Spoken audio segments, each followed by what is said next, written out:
ఎందుకు క్రైమ్ చేయాలనిపించింది? మార్పు రావాలని జైలు నుంచి ఉన్నాం, మన అమ్మా నాన్న రాలేదు, ఒకే జత బట్టలతో ఉన్నప్పుడు బయటకు వచ్చి మారాలని నాకు తెలిసి సార్ జైలుకు పోయిన తర్వాత మారదామని ఎవరు అనుకోరు. ఎందుకంటే ఇప్పుడు అక్కడ ఉన్న వాతావరణం, ఉన్న ఆఫీసర్లు, ఇప్పుడు అలాగే సార్ ఇప్పుడు జీతం వస్తుంది, వాళ్ళ డ్యూటీ ఏంటిది, రావాలి ఆఫీస్కి రావాలి, వారానికి ఒకసారి రౌండ్కి వస్తారు, వాళ్ళు వచ్చే ముందు పినాయిలు చల్లుతారు, కొంచెం సోప్ టాప్ చేస్తారు, అయిపోతుంది. మీకు ఏం ప్రాబ్లం ఉన్నా ఏంటిదని చెప్పని ఒక ఆఫీసర్ మాట్లాడారు, వాళ్ళ బాధలు ఏంటిదో తెలుసుకోరు. వాళ్ళు ఇట్లా 5 నిమిషాలు వచ్చి ఇట్లా పోతారు సార్, వాళ్ళకి ఏం అవసరం లేదుగా, అడగరు. వీళ్ళు ఏమనుకుంటారు సార్, ఇప్పుడు లోపల ఉన్న తర్వాత ఆయనోళ్ళు రారు, దోస్తులు రారు, రిలేషన్ మొత్తం కట్ అయిపోతుంది. ఇంకోటి రిమైండ్ అంటే చిన్న చిన్న కేసులను పెద్ద పెద్ద కేసులను అందరినీ ఒక దగ్గర కలుపుతారు సార్. వాళ్ళకి ఏం పని ఉంటుంది, ఎప్పుడు ఏదో ఒకటి మాట్లాడుకుంటారు అన్నట్టు, నలుగురు పరిచయం అవుతారు అక్కడనే జైల్లో. ఇంకా పెద్ద క్రిమినల్ అయ్యడానికి అవకాశం ఉంటుంది కానీ మారడానికి అవకాశం ఉండదు సార్. జైల్లో ఉన్న పరిస్థితి ఏ విధంగా ఉంటుంది చారి? ఇప్పుడు చెప్పినా కదా సార్, నాకు 16-17 సంవత్సరాలు అప్పుడు సార్ ఒంటలు పోతామంటే భయం అయ్యేది సార్. మా అమ్మ లేపోయి అమ్మ ఒంటలు వద్దామని చెప్పని పోయేసేది సార్. అలా పోయిన తర్వాత నాకు గుండె బండ్ అయిపోయింది సార్.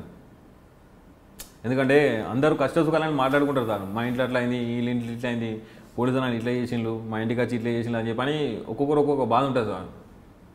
అంటే ఏం తెలియని తీసుకుపోయి అలా ట్రైనింగ్ ఇచ్చి బయటికి పంపిస్తారు అన్నాడు. అది అంటే జైలు అనేవి ట్రైనింగ్ కాలేజీలు అంటావు సార్.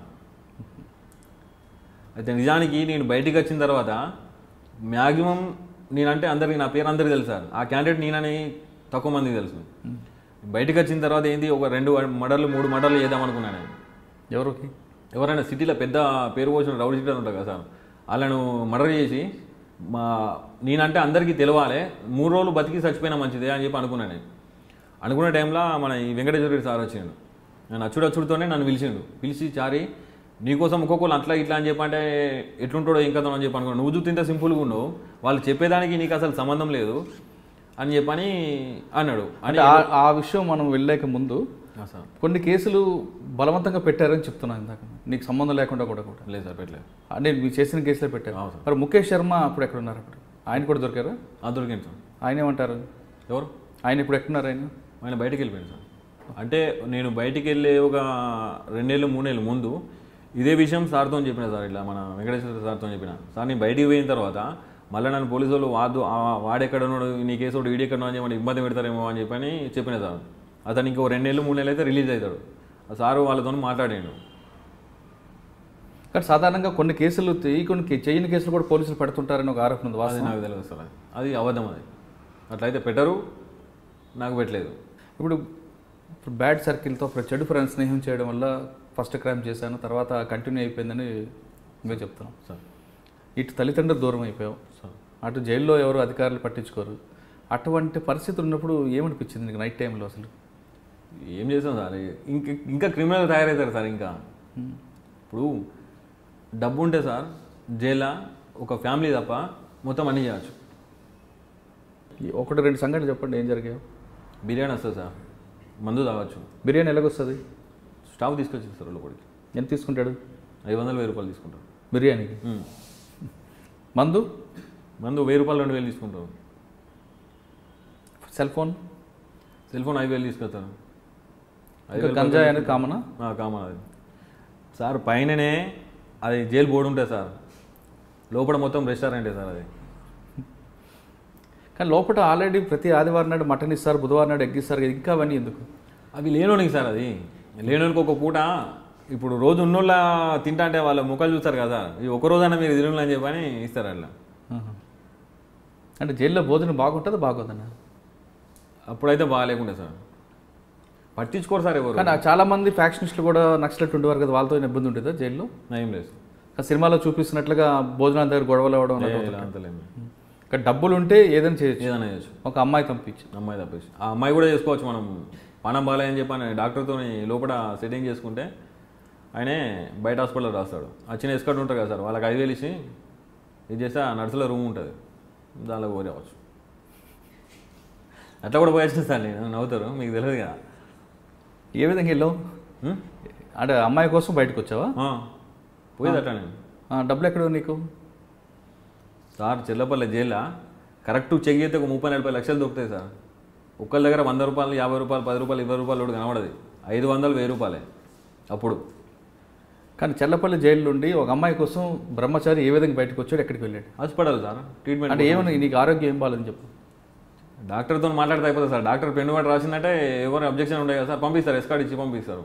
ఏ హాస్పిటల్కి వచ్చావు? ఉస్మానియాకి వచ్చినా, గాంధీ పోయినా. అంటే హాస్పిటల్ పబ్లిక్గా వార్డ్ రూమ్లో ఎలాగ జైలు వార్డు ఉంటుంది కదా, ఇప్పుడు అడ్మిట్ అయితే జైలు వాడు సార్. అడ్మిట్ కాకపోతే మామూలుగా చెకప్ ఒక అర్ధగంట గంట సేపు వెయిటింగ్ అంటే మన ఇష్టం. అక్కడ పక్కకు కూర్చోవచ్చు, వాళ్ళు లోపల కూర్చోవచ్చు. ఇప్పుడు ఎవరైనా ఇట్లా మనకు తెలుసా, ఇప్పుడు ఎవరైనా వచ్చి నేను చెప్తా ఇలా పలానా వాళ్ళు సార్ ఫోన్ చేసుకోవాలి మీకు ఏదైనా చూసుకుంటా అని చెప్పండి, సరే అని చెప్పి ఫోన్ ఇస్తారు. వచ్చి కూర్చొని మాట్లాడుతుంది. ఎవరైనా చెప్తే అక్కడో చెల్లడో మరదలో గిరదలో అని చెప్తాను నేను. చెప్పిన తర్వాత ఉన్న విషయం చెప్తా, ఇన్ని రోజులు అవుతాను సార్ నాకు ఇది అవుతుంది అంటే, సరే ఇష్టం కానీ మమ్మల్ని బాధం చేయకు మరీ ఇంత చేయకని చెప్పి చెప్తారు. వాళ్ళకి అమౌంట్ ఇచ్చేసా అయిపోయా, ఇంకేం. కానీ మరి రూమ్ కావాలి కదా. రూమ్ ఎక్కడ ఉంది సార్, ఎందుకు దొరికాయి? అంటే గాంధీ హాస్పిటల్లోనేనా, ఉస్మానియాలోనా? ఆడది ఉన్నాయి, ఈడ ఉన్నాయి. కోర్టు పోయినప్పుడు కూడా చేసిన సార్ నేను. కోర్టు పోతే 5000 ఇచ్చేది నేను. ఇచ్చేది కారు తీసుకుని వచ్చేది మా వాళ్ళు. అలా ఫోన్ చేసేది, పలానా కోర్టు కాడికి పోతాను రామంటే కారు తీసుకుని వచ్చేది. కోర్టు అయిపోయిన తర్వాత అప్పుడు మన ఇవి ఉండే కదా సార్, ఇప్పుడు వైట్ గ్లాసులు ఉన్నాయి, అప్పుడు ఫిలిం ఉండే కదా, లోపల మంచిగా ఉంటే ఎవరు కనిపించకపోయేది. ఆ కారు పక్కన పెట్టేది కోర్టు గోడకి ఇట్లా గంట సేపు ఉండేది. వాళ్ళు వచ్చిన తర్వాత బిర్యానీ వాళ్ళకి మంది ఇప్పించేది, 5000 ఇచ్చేది. అంటే డబ్బులు ఉంటే జైల్లో ఏదైనా చేయొచ్చు, ఏదైనా చేయొచ్చు సార్. లోపల నుంచి మర్డర్లు చేపించచ్చు, ఇంకా కేసులు చేపించచ్చు, ఏమైనా చేపించచ్చు. మర్డర్కి చాలా మంది ప్లాన్లు వేస్తుంటారు అంటారు, నిజమే? నిజమే. మీకు తెలిసింది ఎవరైనా జరిగింది అక్కడ?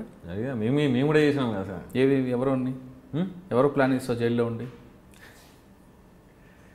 చెప్పే 3-4 టార్గెట్ పెట్టుకున్నా సార్. వాళ్ళు బయటకు వచ్చిన తర్వాత వేద్దామని చెప్పి అనుకున్నా. వాళ్ళ ఇన్ఫర్మేషన్ మొత్తం తెలుసుకున్నా. వాళ్ళు 80 రోజులతో మాట్లాడేది రోజు నేను ఫోన్లో.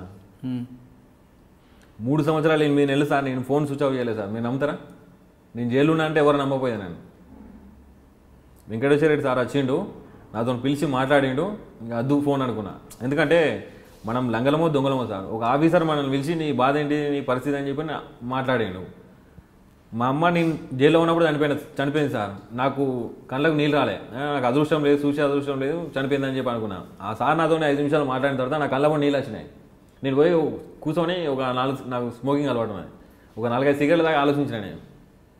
వద్దు, చెడునికి మనం చెడు పని చేసినా మంచిగా, కానీ మంచోనికి మనం మగదోనం చేయొద్దని చెప్పని ఫోన్ తీసేసిన సార్ నేను.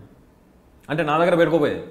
ఇప్పుడు వేరే వాళ్ళ దగ్గర నుంచి ఉంటే ఎప్పుడైనా పోతే అవసరం ఉంటే పోయి మాట్లాడుకొని వచ్చేది, కానీ నేను ఫోన్ మెయింటైన్ చేస్తూ బంద్ చేసిన నేను. అంటే 3 సంవత్సరాలు కంటిన్యూ చల్లపల్లి 3 సంవత్సరాలు 8 నెలలు సార్ ఫోన్ మాట్లాడుతూనే ఉన్నాను. ఫోన్ స్విచ్ ఆఫ్ చేయలేదు సార్ నేను. కానీ మధ్యలో పోలీసులు తనిఖీలు, జైలు వార్డులు తనిఖీలు దొరుకుతుంటాయి కదా సార్. జైల్లో 100 రూపాయలు దొరికితే ఏం తెలియని తీసుకుపోయి కొట్టి సింగల్ వేసి వాళ్ళు ఇంటర్వ్యూ కట్ చేస్తారు. అది జైలు రూల్, అది మాన్యువల్. అది నా జేబులో నేను లోపల నుంచి బయటకు వచ్చేటప్పుడు పైసలు పెట్టుకొని వచ్చేది, బయట నుంచి లోపల పోయేటప్పుడు పైసలు పెట్టుకొని వచ్చేది. నా జేబులో చేయి పెట్టకపోతే నా దగ్గర రాకపోయేది ఎవరు. అంటే 3 సంవత్సరాలు 8 నెలల్లో ఎంతమందికి పథకం వేస్తావు అంటే చంపడానికి? 3 మనుషులు ఉండేదా, వాళ్ళను ఈజీ మర్డర్ చేసి నేను ఈ సిటీకి డాన్ ఇద్దాం అనుకున్నా. అంటే నా ఆలోచన అప్పుడు అట్లా ఉండే, ఈ సార్ రాకపోతే. అంటే సార్ రాకపోయి ఉంటే ప్లాన్ చేసి సక్సెస్ అయ్యేది. ఓకే. అంటే బీలాగా ఎంతమంది ఇంకా ప్లాన్లు వేస్తూ వచ్చారు సెల్ ఫోన్ వాడుతూ? అప్పట్లో పరిటాల రవి మర్డర్ కూడా జరిగింది కదా సార్, మీ జైలు నుంచి జరిగినట్లు? జైలు నుంచి జరిగింది సార్. అది మీకు తెలుసా? తెలుసు, కానీ మాకు అంత పరిచయం లేకుండా సార్. చర్లపల్లి జైల్లో గ్యాంగ్ వార్ జరుగుతాయి అంటారు, వాస్తవం అనేది? నిజమే సార్, నిజమే. ఎలా జరుగుతుంటాయి, ఎందుకు జరుగుతాయి?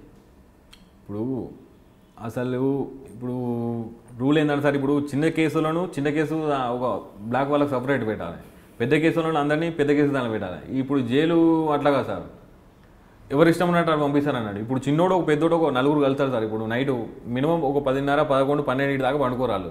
వాళ్ళకి పని ఏముంటుంది సార్, ఏముంటాయి కదా, ఇట్లే ముచ్చాలు పెట్టుకుంటారు. అలా బయట వెళ్తారు, అది చేద్దాం రా, మా ఇంటి సైడ్ ఇది ఉన్నది, మా చుట్టాలు దాన్ని ఇది ఉన్నాయని చెప్పని ఇట్లా మాట్లాడుకొని ఒకళ్ళ నెంబర్ ఒకళ్ళకి ఇచ్చుకుంటారు సార్. ఇచ్చుకొని బయటకు పోయిన తర్వాత ఆటోమేటిక్గా కలుసుకొని మళ్ళీ వాళ్ళు ఒక టీం అవుతారు. ఈ లంచతనం దొంగతనం చేసిన వాళ్ళు ఎప్పటికీ ఆగది, 4 అటు దొరుకుతాం. వాళ్ళు దొరికి మళ్ళీ లోపలికి వచ్చిన తర్వాత వీళ్ళు 3 వస్తారు కదా సార్, ఈ 3 ఇంకో 10 మందికి పరిచయం అవుతారు. అప్పుడు మళ్ళీ డివైడ్ అయిపోతారు అన్నట్టు. మళ్ళీ వాడు పోయి ఇంకో టీం తయారవుతాడు, వీడు పోయి ఇంకో టీం తయారవుతాడు, వీడు పోయి ఇంకో టైం, అట్లా క్రైమ్ ఎక్కువ జరుగుతుంది. కానీ గ్యాంగ్ వార్స్ ఎందుకు జరుగుతుంటాయి?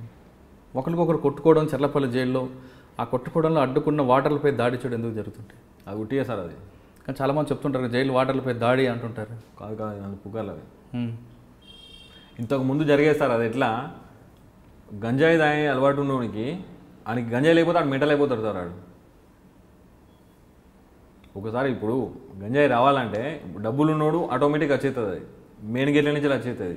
డబ్బులు లేనివాడికి దొంగసాటున రావాలి. అది ఒక టైంలో రాలేదనుకో ఆడు మెంటల్ అయిపోతాడు ఆటోమేటిక్గా. హాస్పిటల్లో మత్తు ట్యాబ్లెట్లు కావాలి, ఇది లేకపోతే అది లేకపోతే మెంటల్ అయిపోతాడు, కోసుకుంటారు. అప్పుడు ఆడు ఏం చేస్తాడో మనకు అర్థం కాదు. అట్లాంటి చిన్న చిన్నవి అయితే కానీ పెద్దగా ఈ పేపర్లలో వచ్చి టీవీలలో వచ్చినట్టు అయితే కాదు సార్.